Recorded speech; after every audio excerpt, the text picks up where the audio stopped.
Hi Pisces, this is Pisces Hub. Welcome to my channel. So for today's video, gagawa tayo ng pick a card reading. Okay, so meron tayo ditong dalawang pwede niyong pagpipilian. Dito, ito ay Tarot Deck 1, which is the Heart. And Tarot Deck 2, which is the Star sign dito. Okay, so pili lang kayo Pisces and alamin natin kung ano yung message ng tarot card para sa'yo sa tarot deck na napili mo. Okay, so this is a timeless reading Pisces. So kahit anong araw, buwan, taon, basta tugma sa'yo yung sitwasyon, yung reading po, take mo lang. Okay, so ilalagay ko yung timestamp dyan sa comment section and click nyo lang po kung ano yung napili nyo. Itong heart or itong star. Okay? So, unahin natin tong heart sign dito. Okay? Sa mga pumili ng star, click nyo lang dyan sa comment section mamaya yung reading nyo po. Okay? So, reminder lang po na ito ay Jana reading Pisces. So, pwede pong mag-resonate sa'yo, pwede pong hindi. And this is a timeless reading. So, kahit anong araw, buwan, taon, basta tugma sa'yo, take mo lang, okay? And welcome po ang lahat ng gender, babae, lalaki, LGBT. Ay, pwede po to sa lahat po, okay? So, shuffle muna natin to. And alamin natin kung ano yung message for Pisces sa mga pumili ng heart sign, okay? Any messages niyo po for Pisces sa araw na ito, mga gabay mensahe, mga posibleng mangyari for Pisces. Okay, wait lang po, may nag-flip. Saglit. Okay, so meron tayo ditong distant horizon. So, pwedeng malayong lugar, Pisces, okay? So, ano tong nasa malayong lugar? Or pwedeng about sa traveling, pwedeng airplane or barko, pwede din. Okay, so, ano po yung message niyo po for Pisces sa araw na ito? There's a new pathway. Ano pa? Oh, unexpected. Oh, so there's like a career opportunity for you, Pisces. And pwedeng ito ay nasa ibang bansa or nasa ibang lugar, okay? Kasi meron tayo ditong unexpected income. And then there's a pathway, which is the new beginning. And then this distant horizon, which is distance, okay? Location na medyo malayo sa'yo, okay? So, pwedeng ito ay ibang bansa, ibang syudad, okay? Or pwedeng within the country lang din, or ibang state, ibang city, ibang town, okay? Anywhere, okay? Kahit saan na pwedeng merong opportunity for you, Pisces, okay? With this unexpected income. And pwedeng ito ay bago, pwedeng ito ay new job, Pisces, okay? Kasi meron tayo ditong pathway. So, pwedeng ito ay first time mong mag-travel sa abroad, pwedeng first time mong magtrabaho sa malayong lugar, Pisces, and pwedeng itong trabahong ito is para siyang malaking opportunity for you, na malaki din yung maitutulong, especially financially, Pisces, okay? So,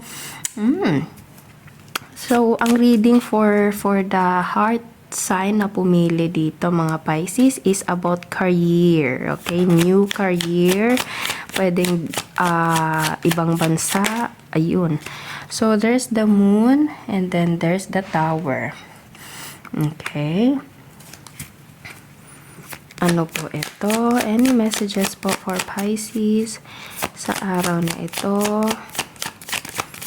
Mga gabay mensahe. Isang card pa po. Bakit merong the moon and the tower dito? Yun. Oh! Okay, so nakikita nyo, Pisces, nag-flip siya dito sa card na ito, okay? And this card is one of the like maganda, masaya na meaning ng card sa ating tarot deck. Nauna dito yung medyo madilim na medyo mga struggles in life. Pwedeng ito ay merong connection sa career, Pisces, or sa pera or sa trabaho or anything, income, na na posibleng nag-a-apply ka, okay, or posibleng merong ano sa trabaho, okay, which is the moon right here and then the tower, pero merong opportunity for you na pwedeng galing sa ibang bansa, okay, or galing sa malayong lugar, and pwedeng ito ay bago sa'yo, Pisces, pero ito ay magbibigay sa'yo ng upgrade, especially in finances, okay, with this unexpected income, nakikita nyo yan, okay, and dito na yon, Four of Wands, ang ganda ng ano, kasi dito, ito yung parang mga situation na, kumbaga, para siyang ano, parang physical, like merong card dito na distance, and then merong pathway, nakikita nyo merong daan, tapos ito parang transportation, Pisces, and nakikita nyo merong dalawang kamay na may coin, okay, so ibig sabihin ito ay income, which is income, ayan, no, and then ito namang nasa baba natin, mga tarot cards natin dito, this is about like a mental or emotional or something like within the self, Pisces, okay, so pwede ito yung nararamdaman mo about finances, about like career or anything, okay, na kumbaga meron ding mga bagay na mga iniisip, ganyan, pwedeng sa gabi, pwedeng nag-iisip ka, Pisces, pero ang kagandahan nito, merong Four of Wands sa dulo, okay, and this is so beautiful card, okay, this is a celebration, ayun na, nag-uumapaw, Pisces, ayan, nakikita nyo, magkano pa sila, so nag-uumapaw, Pisces, yung biyaya, yung mga abundance, yung pera dito, yung mga masagana, ayun, yun yung tamang word, masagana, okay, and nagse-celebrate sila, ayan, no, nagkakasiyahan, nagiinuman, okay, ang saya lang, okay, so ito yung mararamdaman mo after malaman or after mong makatanggap ng ganitong klaseng opportunity, Pisces. And etong reading na ito, this is about like a career, especially kung about sa ibang bansa or ibang lugar, okay? So, pwedeng ito ay work abroad or work a little far from kung saan ka man ngayon, okay? So, this is like a career reading, Pisces, okay? So, yun po ang ating reading for Pisces na pumili ng heart sign na nandito. Naway nagustuhan niyo po. Huwag niyo po sana kalimutan na mag-like at mag-subscribe po sa ating channel and click the bell button para ma-notify po kayo sa next videos na i-upload natin. Okay? So, thank you, Pisces, and God bless. Hi, Pisces, na mga pumili ng ating star sign dito. Okay? Ito yung reading para sa inyo, and alamin natin kung ano yung message ng tarot card sa tarot deck na napili nyo, Pisces, okay? So, shuffle muna natin to and alamin natin kung ano yung message ng tarot cards para sa inyo. Reminder lang po na ito ay general reading, Pisces, so pwede pong mag-resonate, pwede pong hindi, and this is a timeless reading, so kahit anong araw, buwan, taon, basta tugma sa'yo, take mo lang, okay? And welcome po ang lahat ng gender, babae, lalaki, LGBT, ay pwede po ito sa lahat po. Okay? So, shuffle muna natin to and alamin natin kung ano yung message ng tarot card for Pisces sa araw na ito. And, okay. There's a toilet labor. There's a male. Okay, so pwedeng ikaw ay masculine energy, Pisces, or you're dealing with someone na masculine energy. Okay, ano po ito? Pwedeng ito ay katrabaho mo. Okay, any messages po for Pisces sa araw na ito? Mga gabay mensahe, mga posibleng mangyari. And one card pa po for Pisces, kung sino itong main male na ito. Ayan. Okay, so dalawa yung binigay, pero nakikita nyo, Pisces, meron tayo ditong gift. Okay, so pwedeng there's a gift coming from this main male right here. Okay, so sige, kunin natin to. Ayan, so there's a gift right here, and pero nasundan siya ng thief. Okay, so pwedeng ito ay something like someone na magbibigay sa'yo like opportunity or literal na gift, okay, or anything na kumbaga meron siyang ibibigay, pero meron tayo ditong the thief. So, pwede itong taong to is something like parang nagdadalawang isip, okay? Kasi meron siya mga siguro mga nakapalibot na, kumbaga, mga taong may opinion.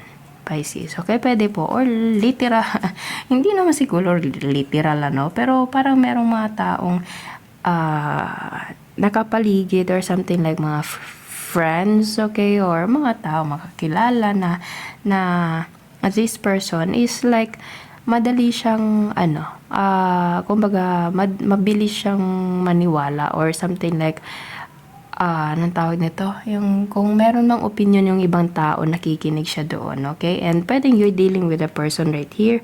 And pwedeng katrabaho mo ito. Pwedeng ito ay someone na nagtatabaho or iniisip mo habang nagtatabaho or iniisip ka habang nagtatabaho. Pwede pong ganun.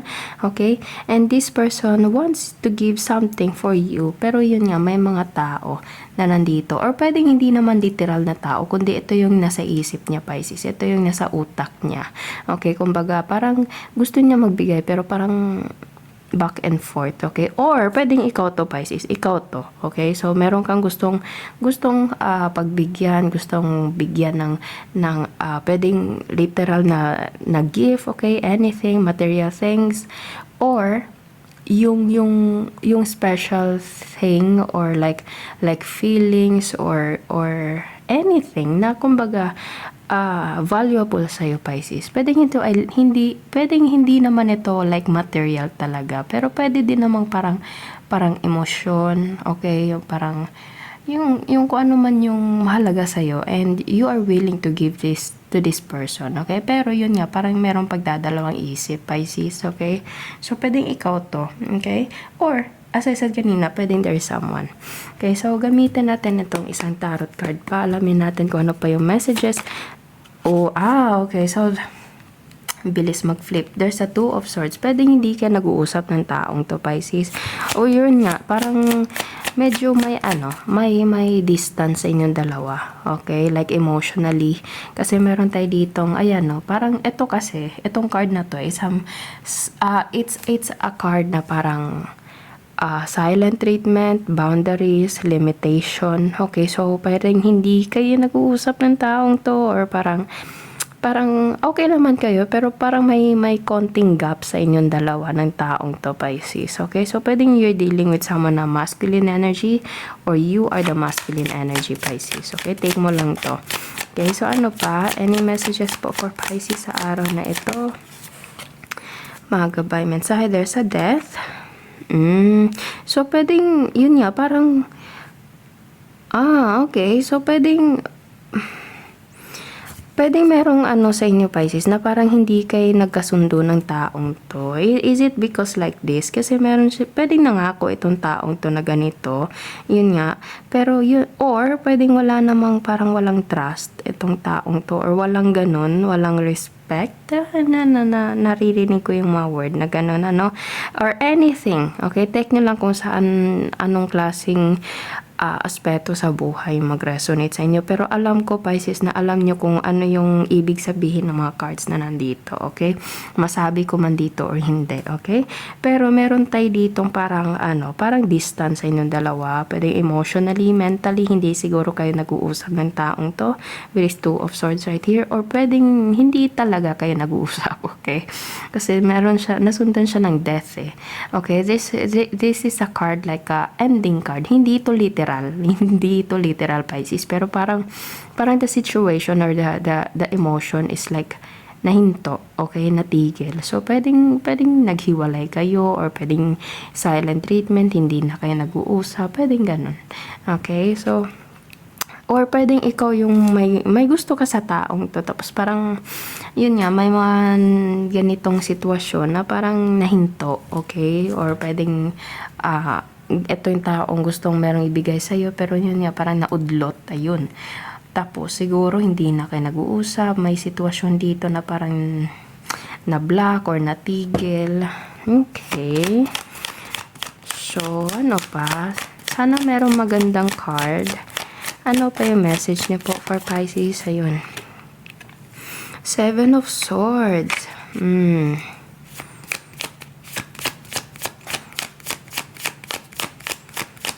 isang card pa po for Pisces na nanonood ngayon na pumili ng star card, star sign.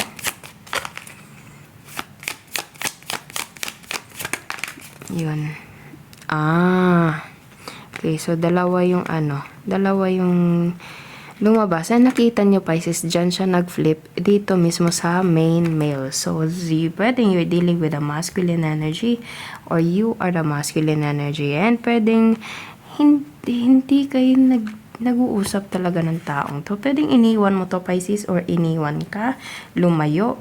Okay, parang may lumayo. It's either ikaw yung lumayo or itong taong to Pisces. Yung card natin dito is mas marami kaysa sa nauna nating tarot deck. Pero yun yung lumabas dito. Yun yung mga nag-flip. So there's a King of Swords na parang lumayo. Okay, pwedeng ikaw or siya. Okay, na kumbaga lumayo. Yun nga, parang sa reading natin dito, this is all about like a confrontation or parang about like a decision making or something like napagtanto. Ayun.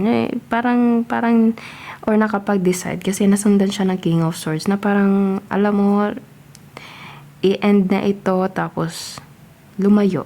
Parang ganon. Okay? Kasi nakikita nyo itong taong tos naglalakad palayo from these cups right here. So in nauna ditong card is like Two of Swords. So, pwedeng you're dealing with a air sign, strong air sign, Gemini, Libra, Aquarius, Scorpio, and water sign, Pisces, Cancer, Scorpio. Okay, pero sa reading natin ngayon, dito sa star sign dito is, hindi man siya ganun ka, hindi siya ganun ka yung mga cards na lumabas. Pero, yun, binasa lang natin yung mga cards na nandito, Pisces. And pwedeng you're dealing with a masculine energy or you are the masculine energy. Pwedeng kausap mo ito, katrabaho, or kung sino man. Okay? Pwedeng meron mga makina. Pwedeng yung trabaho niya is about sa makina. Okay? And pwedeng itong tao ito is merong ibibigay or pwedeng ikaw yung merong ibibigay or you are special to this person or this person is so special for you, Pisces. Pero yun nga, parang merong mga taong nakapaligid, okay, or anything na or like parang hindi ganun ka ano ba dapat yung word na nandito, yung ganitong klase. Pero I think this is the reason kung bakit nahinto, Pisces, tapos natigil talaga, tapos ayun, nakapag-decide na lumayo. Okay, kitang-kita nyo kung paano yung mga cards na naglatag dito, Pisces. So, kitang-kita nyo yung situation po. Okay, so, binasa lang natin itong star sign na nandito, na pumili po. Pero, like, everything happens for a reason, Pisces. So, pwedeng you're dealing with someone na masculine energy or pwedeng you're the masculine energy, Pisces, and you're just, like, may taong, meron mang taong umalis sa buhay mo, pero merong mas maganda or better na darating for you. Okay, so, yun yung natin dito na, or pwedeng ikaw yung lumayo, Pisces. Pwedeng ikaw yung lumayo sa ganitong klaseng tao or ganitong klaseng sitwasyon because you deserve better. Okay? So, yun po ang ating reading for Pisces na pumili ng star sign right here. Naway nagustuhan nyo po. Huwag nyo po sanang kalimutan na mag-like at mag-subscribe po sa ating channel and click the bell button para ma-notify po kayo sa next videos na i-upload natin. Okay? So, thank you Pisces and God bless!